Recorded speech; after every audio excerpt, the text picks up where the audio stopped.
పెళ్ళి కావలసినటువంటి వాళ్ళు ఈ నెల రోజులు ఏ పూజ చేయాలి? సాధారణంగా జాతకంలో దోషాల వలన కానీ, పరిస్థితుల ప్రభావం వలన కానీ కొంతమందికి వివాహాలు ఆలస్యం జరుగుతూ ఉంటాయి. అలాంటి వాళ్ళంతా కూడా ఇక్కడ ఏం చెయ్యాలి అనడానికి మనకి అనేక కథనాలు కనిపిస్తూ ఉన్నాయి. వాటిలో ముఖ్యమైనటువంటిది గోదాదేవి కథ. ఒకసారి విష్ణుచిత్తుడు విష్ణుమూర్తిని కోరాడుట. సాక్షాత్తు ఆ మహాలక్ష్మి తనకి కూతురుగా అవతరించాలి అని చెప్పేసి కోరిక కోరాడుట. లక్ష్మీనారాయణుడు వారిని అనుగ్రహించారు. ఆయన ధనుర్మాస వ్రతం చేస్తున్నటువంటి సమయంలోనే తులసీవనంలోనే ఒక పసిబిడ్డ, ఆడబిడ్డ ఆయనకి దొరికిందిట. ఆమెకి గోదాదేవి అనేటువంటి పేరు పెట్టుకున్నాడు. అల్లారు ముద్దుగా పెంచుకున్నాడు విష్ణుచిత్తుడు. రోజు కూడా తులసీవనంలో కోసినటువంటి తులసినంతా తెచ్చి కూతురు ముందు పెట్టేవాడుట. ఆవిడ వాటిని మాలలు కట్టి ఆయనకి పూల సజ్జాలో పెట్టి అందిస్తూ ఉండేదిట. రోజు వెళ్ళి వాటితో విష్ణుమూర్తికి, రంగనాయకుడికి ఆయన అలంకారం చేసి సేవలు చేస్తూ ఉండేవాడుట. ఓసారి ఆ తులసి మాలలో ఆయనకు వెంట్రుక కనిపించిందిట. అయ్యో, ఎంత అపరాధం! తన కూతురు చూడకుండా చేస్తోందని జాగ్రత్త అని చెప్పాడుట. మరునాడు ఆయన పూల తీసుకెళ్ళడానికి వెళ్ళినప్పుడు ఆవిడ తులసి మాలలు మెడలో ధరించి అద్దంలో చూసుకుని మురిసిపోతుందిట. ఆ తర్వాత వాటిని తీసి పూల సజ్జాలో పెట్టిందిట. అయ్యయ్యో, ఎంత అపరాధము! నీ మెడలో వేసుకున్నటువంటివి, అందుకే వీటికి వెంట్రుకలు వచ్చాయా? ఇలాంటి వాటిని విష్ణుమూర్తి పూజకి అర్పిస్తామా మనం? ఎంత అపరాధమని ఆ రోజు ఆ మాలని, తులసి మాలని ఆయన తీసుకెళ్ళలేదుట. ఆ రోజు విష్ణుచిత్తుణ్ణి రంగనాయక స్వామి అడిగాడుట, ఏమిటి ఈరోజు తులసి మాలలు తేలేదు అని. నా కూతురు అపరాధం చేసింది, తన మెడలో ధరించింది, వాటిని మీకెలా కైంకర్యం చేస్తాను అన్నట్ట. ఆవిడ ఎవరో కాదు, పూర్వ స్మృతిని తెచ్చుకో నువ్వు. సాక్షాత్తు నా మహాలక్ష్మి అంశీని ఏంట వెలిసింది. ఆమె గోదాదేవి. ఆమె నన్ను వరిస్తోంది, నన్ను వివాహం చేసుకోవాలని పూజ చేస్తోంది. అందుకని ఆమె ధరించినవి నాకు అత్యంత ప్రీతికరమైనటువంటివి. అవి తెచ్చి నాకు అలంకరణ చేయమని చెప్పేసి ఆదేశించాడుట రంగనాయక స్వామి. ఆ గోదాదేవి ఈ ధను సంక్రమణం నుంచి మొదలుపెట్టి తెల్లవారుజామున లేసి రోజు కూడా విష్ణుమూర్తిని అర్చిస్తూ ఉండేదిట. ఆ రంగనాయక స్వామి తనకి భర్తగా కావాలి అని చెప్పేసి రోజు కూడా ఆవిడకి ఆయన మీద ఎలాంటి భక్తి ప్రపత్తులు, ఎలాంటి భావనలు కలుగుతున్నాయో అలాంటి భావనలన్నీ కూర్చి ఒక పద్యం రాస్తూ ఉండేదిట. అలా నెల రోజులు రోజు ఒక పద్యం రాసిందిట ఆవిడ. ఆ తర్వాత వాటిని ఆయనకి సమర్పించిందిట. వాటికి ఆయన మెచ్చాడుట. సంక్రాంతి ముందు వచ్చేటువంటి భోగి రోజు ఆమెను వివాహం ఆడుతాను రమ్మని చెప్పేసి ఆయన కోరాడుట. ఇక్కడ మనకి అర్థమవుతున్నది ఏమిటి? ఆ పద్యాలు ఏవో కాదు, గోదాదేవి రాసినటువంటి తిరుప్పావై అని చెప్తూ ఉంటాం. తమిళ దేశంలో అందరూ కూడా తిరుప్పావై పారాయణ చేస్తూ ఉంటారు. అవి అరవ భాషలో ఉన్నాయి కాబట్టి వాళ్ళు అరవంలో, ఈ మధ్యన తెలుగులో కూడా అందరికీ లభ్యం అవుతున్నాయి అని చెప్తూ ఉన్నారు. మీకు తిరుప్పావై చదవటం చేత కాకపోయినా వినవచ్చు, లేదా విష్ణుమూర్తిని అర్చించవచ్చు. ఏ విధంగా? వివాహస్థానంలో ఉండేటువంటి దోషాలు పోవాలని. మార్గశీర్ష మాసంలో ఏ ఏ నైవేద్యాలు పెట్టాలి? మనం ఇంతకుముందు ధనుర్మాసం గురించి ప్రత్యేకంగా చెప్పుకున్నాం. మార్గశిర మాసం అనేటువంటిది మనకి చాంద్రమానాన్ని అనుసరించి ఏర్పడేటువంటి మాసం. అంటే కార్తీక బహుళ అమావాస్య తెల్లవారి నుంచి మనకి మార్గశిర మాసం ప్రారంభమవుతుంది. పుష్యమాసం ప్రారంభం వరకు కూడా ఈ మార్గశిర మాసం నెల రోజులు మనకి ఉంటుంది. మాసానాం మార్గశీర్షం అంటూ ఉంటారు. విష్ణుమూర్తికి అత్యంత విశిష్టమైనటువంటి మాసం మార్గశిర మాసం. మార్గశిర మాసంలో విష్ణుమూర్తిని అర్చించిన వారికి విష్ణుమూర్తి అనుగ్రహం లభిస్తుంది అని చెప్తారు. అయితే విష్ణుమూర్తికి పూజ ఏ విధంగా చేయాలి? పూజ ఎక్కడెక్కడ చేయాలి? ఏ సమయంలో చేయాలి? శంఖాన్ని ఏ విధంగా పూజించాలి? ఎలాంటి శంఖంతో విష్ణుమూర్తికి అభిషేకాలు చేయాలి? శంఖ పూజ ఏ విధంగా చేయాలి? నైవేద్యాలు ఏ విధంగా చేయాలి? ప్రదక్షిణలు ఏ విధంగా చేయాలి? అర్చన ఏ విధంగా చేయాలి?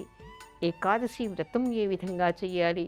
అనేటువంటి అత్యంత ఆసక్తికరమైనటువంటి విషయాలన్నీ కూడా మనకి మార్గశిర మాస మహత్యంలో మనకి కనిపిస్తాయి. ఈ మార్గశిర మహత్యం గురించి మనకి స్కంద పురాణంలోనూ బ్రహ్మ వైవత్త పురాణంలోనూ కూడా కనిపిస్తాయి. అయితే మార్గశిర మాసానికి ఉండేటువంటి ప్రత్యేకత గురించి అనేక విషయాలు మనకి అందులో కనిపిస్తాయి. మార్గశిర మహత్యం అంటూ మనకి కనిపిస్తుంది. ఆ మాసానికి ఉండేటువంటి మహిమ కూడా మనకి కనిపిస్తూ ఉంటుంది. అవి చదివినప్పుడు అనేక ఆసక్తికరమైన విషయాలు మనకు అక్కడ కనిపిస్తాయి. మార్గశిర మాసం అనేటువంటిది విష్ణుమూర్తి అర్చనకి అత్యంత విశిష్టమైందిట. అయితే ఇదివరకు మనం చాలాసార్లు చాలా విషయాలు చెప్పుకున్నాం. సమయాభావం వలన అన్ని విషయాలు ఇక్కడ మనం చెప్పుకోవడానికి మనకి సరిపోదు. కాబట్టి ఈరోజు మనం ప్రత్యేకంగా నైవేద్యాల గురించి చెప్పుకుందాం. మార్గశిర మాసంలో విష్ణుమూర్తికి ఎలాంటి నివేదనలు మనం చేయాలి, ఎలాంటి నైవేద్యాలు మనం పెట్టాలి, ఎలాంటి వంటకాలు మనం చేయాలి. మామూలుగా మనం ధనుర్మాసంలో చలిగా ఉంటుందని, సూర్యారాధన అని, రంగనాయక స్వామికి పూజ చేయాలని మనం సాత్వికమైనటువంటి ఆహారాల్ని వండి నివేదన చేసి వాటిని భుజించాలి అనేటువంటి విషయాన్ని మనం చెప్పుకున్నాం. ఈ మార్గశిర మాసంలో విష్ణుమూర్తికి నివేదనలు ఏ విధంగా చేయాలి, చేయటానికి పద్ధతి ఏమిటి, ఇక్కడ మనకి పూజ అర్చన అనంతరం అంటే పూజ ఏ విధంగా చేస్తారనేటువంటిది వేరే కోణం, అర్చన ఏ విధంగా చేస్తారు అనేటువంటిది వేరే కోణం. కేవలం ఈరోజు మనం నైవేద్యాల గురించి మాత్రమే చెప్పుకుంటూ ఉన్నాం. నైవేద్యం చేసేప్పుడు ఇక్కడ ఒక విషయాన్ని అందరూ గమనించాలి. నైవేద్యం ఎప్పుడు చేస్తాం? వంట చేసిన తర్వాత కదా. మరి ఆ వంట ఏ విధంగా చేయాలి? మనకి ఆధ్యాత్మిక గ్రంథాలు చెప్తున్నటువంటి విషయం ఏమిటంటే, యజ్ఞం చేయటం అనేటువంటిది పురుషులు యజ్ఞాలు హోమాలు హవనాలు చేస్తారు, కానీ స్త్రీలకు నిత్యం యజ్ఞం చేస్తారుట. ఏ విధంగా? వంటింట్లో పొయ్యిని వెలిగించి దాని మీద వంటకాలు చేసి వాటిని నివేదన చేసి పదుగురికి పెట్టడమే ఒక మహాయజ్ఞంగా చెప్తారు. అంటే యజ్ఞం చేసేప్పుడు మనం ఎంత పవిత్రంగా ఉండాలి, ఎంత పరిశుభ్రంగా ఉండాలి. అదేవిధంగా వంట చేస్తున్నప్పుడు కూడా స్నానం చేసి తడిగుడ్డలతో చేయాల్సినటువంటి అవసరం ఏమీ లేదు. పరిశుభ్రమైనటువంటి బట్టలు కట్టుకుని స్నానం చేసి మాత్రమే పొయ్యిని వెలిగించాలి. పరిశుభ్రమైనటువంటి పాత్రలో మాత్రమే వంటలు చేయాలి.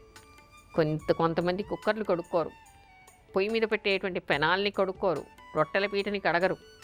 కానీ నిజానికి అన్నిటినీ కూడా ఏ రోజుకు ఆ రోజు కడిగి పరిశుభ్రం చేసుకోవాలి. అంటే పాత్ర కూడా శుభ్రంగా ఉండాలి. భాండ శుద్ధి లేకుండా పాకం బాగుండదుట. మామూలుగా అయితే సైంటిఫిక్గా చెప్పుకోవాలంటే ఇన్ఫెక్షన్స్ కూడా వచ్చేస్తాయి. అందుకని పాత్ర శుద్ధి ఉండాలి, పొయ్యి శుద్ధి ఉండాలి, చేసేవాళ్ళు శుద్ధిగా ఉండాలి. భగవన్నామాన్ని జపిస్తూ వేరే ఎలాంటి ఆలోచనలు లేకుండా, వేరే మాటలు మాట్లాడకుండా భగవన్నామాన్ని చేస్తూ మాత్రమే వంటకాల్ని చేయాలి. ఆ వంటకాన్ని చేసిన తర్వాత నివేదన కూడా ఎలా చేయాలి? భూమి మీద పరిశుభ్రంగా నివేదన చేసేటువంటి స్థలంలో పరిశుభ్రంగా అలికి చతురస్రాకారంలో మండలం చేసి అక్కడ పసుపు కుంకుమ పెట్టి దాని మీద పాత్రలు పెట్టాలి. ఎలాంటి పాత్రలో నివేదన చెయ్యాలి? శక్తి కలిగినటువంటి వాళ్ళు బంగారు పాత్రలో, శక్తి లేనటువంటి వాళ్ళు వెండి పాత్రలో, లేదా ఇత్తడి పాత్రలో, లేదా ఆకులో కూడా ఎవరు దీని మీద చేయాలి, ఎలాంటి ఆకులో చేయాలి? తామర ఆకు కానీ, బాదాం ఆకులతో కానీ, అరటి ఆకులతో కానీ, లేదా మామూలుగా ఏం చెప్తారు ఇక్కడ మనకి ఇప్ప ఆకులతో కూడా కొంతమంది విస్తర్లు తయారు చేస్తూ ఉంటారు, వాటితో కూడా చేయవచ్చు. అయితే గృహస్థాశ్రమంలో ఉండేటువంటి వాళ్ళు మాత్రం మోదుగ ఆకుల విస్తరిలో నివేదన చేయొద్దు. సన్యాసాశ్రమంలో ఉన్నటువంటి వాళ్ళు, సన్యసించినటువంటి వాళ్ళు, బ్రహ్మచారులు వాళ్ళంతా కూడా మోదుగ విస్తరిలో కూడా నివేదన చేయవచ్చు. అయితే చేసిన తర్వాత కూడా ఎలాంటి పాకం అక్కడ ఉండాలి, ఎలాంటి పదార్థాలు నివేదన చేయాలి, ఇక్కడ అనేక విషయాలు కనిపిస్తాయి. భక్తితో శ్రద్ధతో ఇంట్లో మనకి ప్రియమైనటువంటి వాళ్ళ కోసం, మన పిల్లల కోసం, పిల్లలు సాయంత్రం వస్తారండి జంతికలు తింటారు, పిల్లలు సాయంత్రం వస్తారండి ఇది తింటారు, మా అల్లుడు గారు వస్తారండి అవి చేసి పెట్టాలి, మా అమ్మాయి వస్తుందండి ఇవి చేసి పెట్టాలి, మా అమ్మ వస్తుందండి అవి చేసి పెట్టాలి, మా వారికి ఇవి ఇష్టమండి, ఇలా రకరకాల పిండి వంటలు రోజుకో రకం చేస్తూ ఉంటారు. ఈ రోజుల్లో అయితే టీవీ ఛానల్స్ చూసి, పుస్తకాలు చదివి, నెట్ చదివి కూడా రకరకాల వంటకాలు నేర్చుకుని తమ ప్రియమైనటువంటి వ్యక్తుల కోసం చెప్పేసి వంటలు చేస్తూ ఉంటారు.